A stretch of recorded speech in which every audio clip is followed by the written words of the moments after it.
Noisy-le-Grand, commune de 60 000 habitants en Seine-Saint-Denis. C'est ici qu'Ali Konaté a décidé de s'installer, une fois l'ensemble des autorisations de visa obtenues. Il y a maintenant 2 ans que le jeune plongiste ivoirien a laissé ses 2 sœurs, son frère et sa maman afin d'entreprendre son aventure en France. Mais il ne les oublie pas.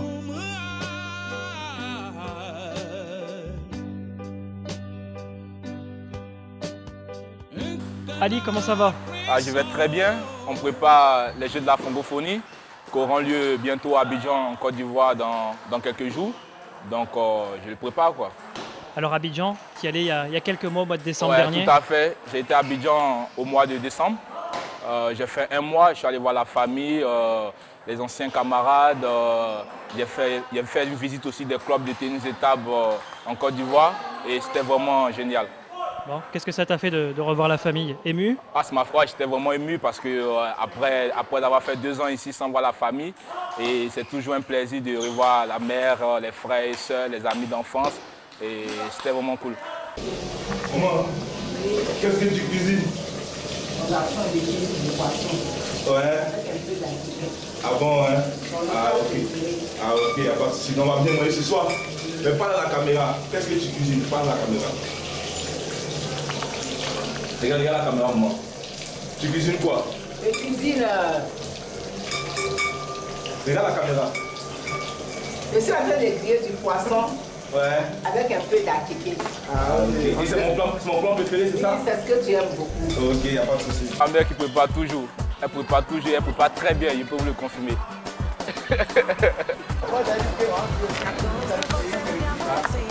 Ici, c'est la salle de soudémie. C'est là où j'ai débuté le tennis de table à l'âge de 9 ans. Je vous montre un peu la salle.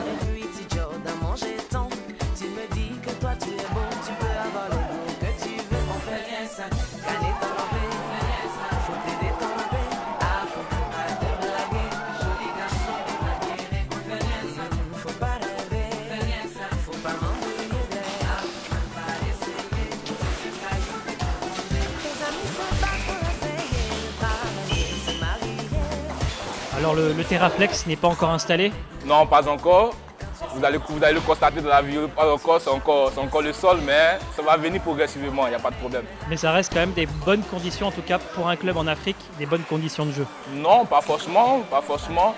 Après, oui, voilà, c'est comme ça en Afrique, la majorité des salles sont comme ça.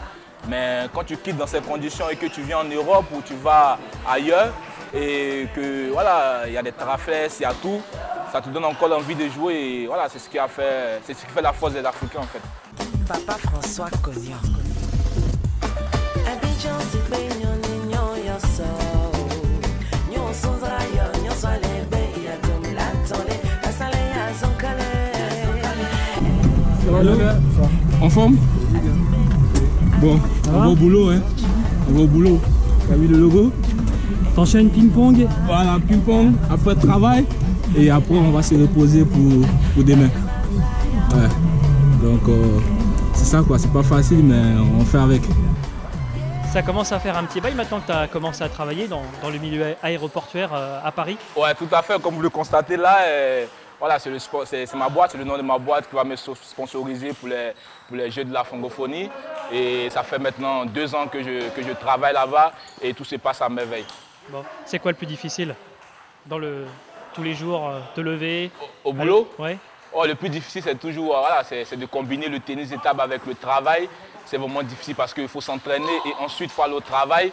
Voilà, c'est pas facile, mais on fait avec. Alors, parlons de statut. Tu as quel statut? Joueur professionnel, joueur amateur, semi-professionnel? Je dirais international, joueur international.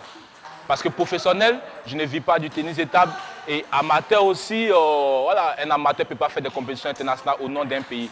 Donc du coup, je dirais que je suis un joueur international. Amateur international. Tout à fait, on peut le dire. Ouais.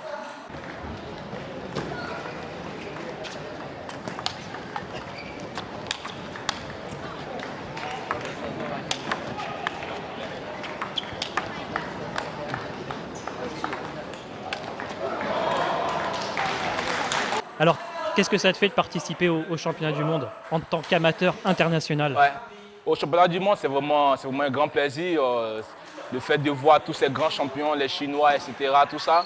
Mais ce n'est pas ma première fois parce que j'ai participé en 2012 au championnat du monde cadet aux États-Unis où j'ai côtoyé Fan Zhendong, etc., tout ça. Donc, Tu l'as joué d'ailleurs, je crois. Ouais, je l'ai joué et je lui paie 3 € parce que voilà, c'est les Chinois, ils sont trop forts.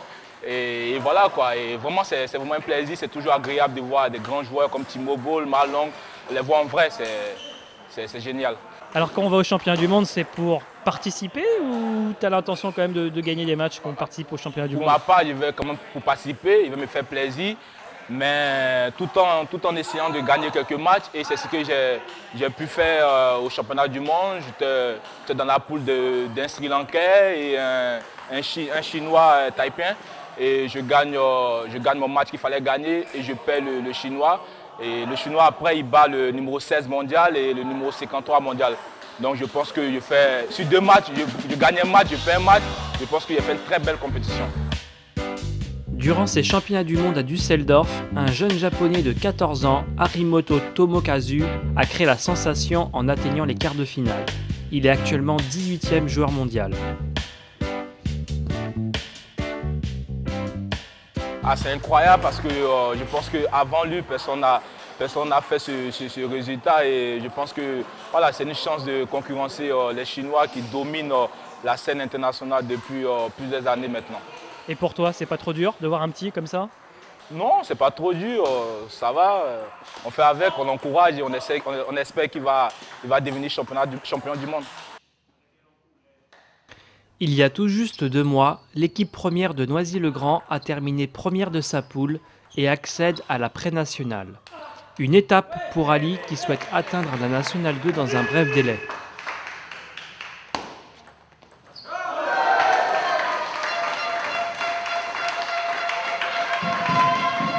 Alors, il y a le côté compétition et puis il y a ton engagement aussi auprès du club où tu es très présent avec les compétiteurs ou même les loisirs. Ouais, tout à fait, je m'investis beaucoup au club parce que voilà, c'est un club qui m'a beaucoup aidé voilà, à tout niveau. Donc voilà, j'essaie d'apporter au mieux au club.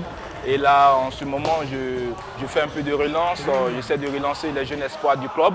Et j'entraîne aussi auprès du coach Yao.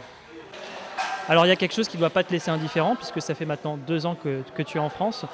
C'est le drame qui se passe en Méditerranée avec cette immigration qui touche l'Italie, la France, tous les pays européens.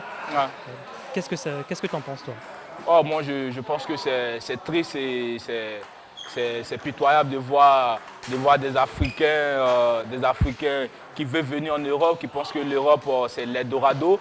Et voilà, qui meurt sur la Méditerranée, c'est vraiment triste. Je vois les images à la télé, ça m'attriste beaucoup. Donc j'espère que cette situation va se régler et j'espère que les Africains vont comprendre que l'Europe, ce n'est pas forcément l'Eldorado. L'Afrique peut se développer tout seul parce qu'on a tout ce qu'il faut. On a tout ce qu'il faut, on a des matières premières, etc. Tout ça. Et voilà, je pense que progressivement, on aura des intellectuels, etc. On va même créer des usines. On va exploiter nos matières premières et on sera émergent comme les autres pays en Europe ou en Amérique. Alors comment tu as préparé ces Jeux de la francophonie? Oui, ça a été la préparation parce que j'ai fait au total 2 compétitions. J'ai fait le championnat d'Afrique en Tunisie et ensuite j'ai fait le championnat du monde en Allemagne et j'ai fait de très bons résultats. Je suis vraiment content. Et là je pense que je suis bien préparé et je vais essayer de faire mon mieux pour avoir la meilleure place possible. Alors il y a du simple, il y a du double mixte. Tout à fait, il y a du simple et il y a du double mixte. Bon, quelles sont les chances?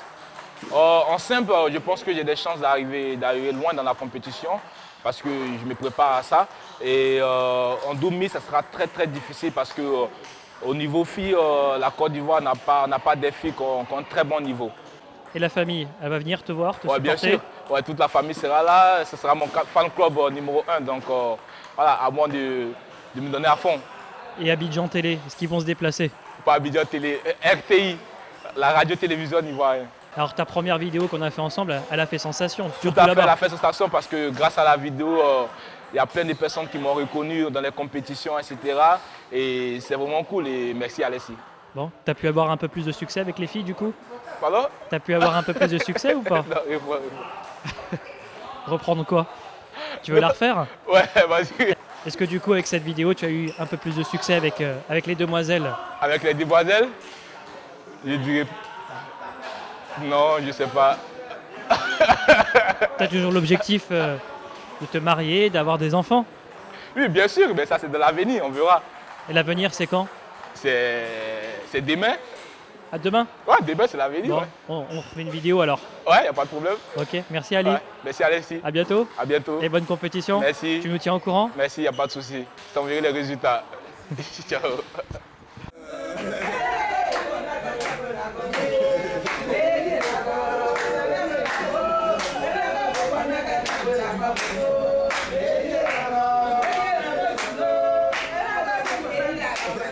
C'est ça, ici c'est l'Afrique. Hein. C'est comme ça l'ambiance. L'ambiance est le top, comme d'habitude. Hein. Donc c'est ça, hein. On est là, on s'amuse, on s'enjaille. C'est ça l'Afrique. Voilà. On a le vivre ensemble.